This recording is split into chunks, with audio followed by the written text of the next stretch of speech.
बिस्मिल्लाहिर्रहमानिर्रहीम। अस्सलाम वालेकुम। तो आज की रेसिपी बहुत ही ज़बरदस्त बनने वाली है। तो मैं यहाँ पे आप लोगों के साथ शेयर करूँगी चने की दाल किस तरह से बनाई जाती है। बहुत ही आसान सी रेसिपी है। तो हमें एक और दाल लेके इसे भिगो कर रख लेना है तकरीबन 4 घंटे के लिए। तो कुकर में डाल के इसे अच्छी तरह से गला लेंगे। ये मिनटों में और झटपट बनने वाली रेसिपी है, बहुत ही आसान सी है। तो दाल हमने इसमें डाल लिया, तकरीबन अब 1.5 गिलास हम इसमें पानी ऐड कर देंगे। तो ये तकरीबन 4 से 5 मिनट का टाइम लेगी उबलने के लिए। तो मिनटों में पकने वाली है, ज़बरदस्त सी रेसिपी है। इधर हमने खीरे लिए कढ़ाई में और अदरक लहसुन का पेस्ट डाल के 2 मिनट इसे फ्राई करेंगे। जैसे ही इसमें खुशबू आएगी तो एक अदद हमने प्याज ले लेना है और इसे ब्रीक चॉप करके वो इसमें डाल के अच्छी तरह से फ्राई करेंगे।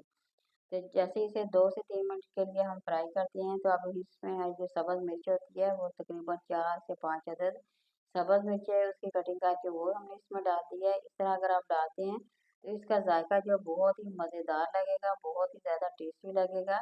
और ये टमाटर डाल के हम ज़बरदस्त से इसकी ग्रेवी बनाएंगे। अगर आप इस वीडियो को वॉच करते हैं, इस तरह से रेसिपी को फॉलो करते हैं तो बनाते हैं, तो यकीन करेंगे इतनी मज़ेदार है। ढाबे वाले इसी स्टाइल से ये रेसिपी बनाते हैं और वो चने की दाल की यही ख़ास तौर पे रेसिपी है, तो जो मैं आप लोगों के साथ शेयर कर रही हूँ।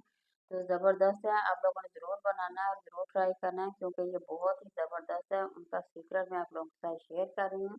तो वीडियो को फॉलो करें, ज़बरदस्त सी ये रेसिपी है। अगर आप इसे बना के खाएँगे तो यकीन करें आप लोगों को बहुत ही ज़्यादा पसंद आने वाली है। तो बाज़ दफ़ा हम लोग कहते हैं कि हमें होटल पे बहुत ही ज़्यादा मज़ा आया, वही जायका, वही फ्लेवर यहाँ आप लोगों को घर में आसानी से मिल जाएगा। तो अब हम इसमें सुरख मिर्च डालेंगे, हाफ़ टी स्पून कुटी हुई मिर्च, हाफ़ टी स्पून नमक डाल देंगे, हाफ़ टी स्पून हल्दी डालेंगे, हाफ़ टी स्पून। तो तमाम मसाले डाल के इसे अच्छी तरह से हमें कर लेना है, अच्छी तरह से दोबारा फ्राई करेंगे। थोड़ा-सा पानी का छींटा लगा के तमाम दोबारा से फिर हम इसे फ्राई करेंगे ताकि जो मिर्च का कच्चापन होता है वो तमाम ख़त्म हो जाए। तो मेन चीज़ ये देखें, यहाँ कसूरी मेथी का 1 चम्मच मैंने इसमें ऐड कर दिया है। इसकी बहुत ही प्यारी सी खुशबू आती है और सारी किचन में फैल जाती है। बहुत ही ज़बरदस्त इससे दाल बनती है, तो ज़रूर बनाएँ, ज़रूर ट्राई करें। तो ये देखिए दाल उबल के तैयार हो गई है, झटपट बनने वाली है रेसिपी।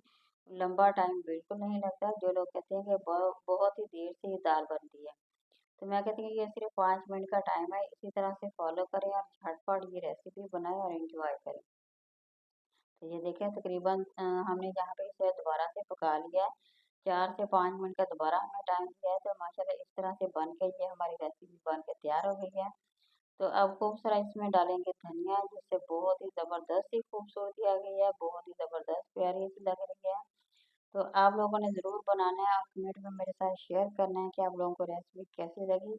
तो बनाइए, तंदूर की रोटी के साथ एंजॉय कीजिए। कि आप लोगों ने फिर आप मुझे ज़रूर कमेंट में मेरे साथ बताना है और शेयर करना है कि आप लोगों को ये मेरी रेसिपी बताई कैसी लगी।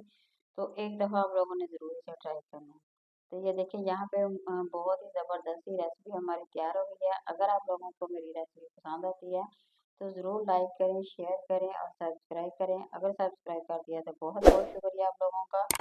तो यहाँ हमारी रेसिपी मुकम्मल हो गई है। किसी नई वीडियो के साथ दोबारा हाज़िर होंगे। अल्लाह हाफ़िज़।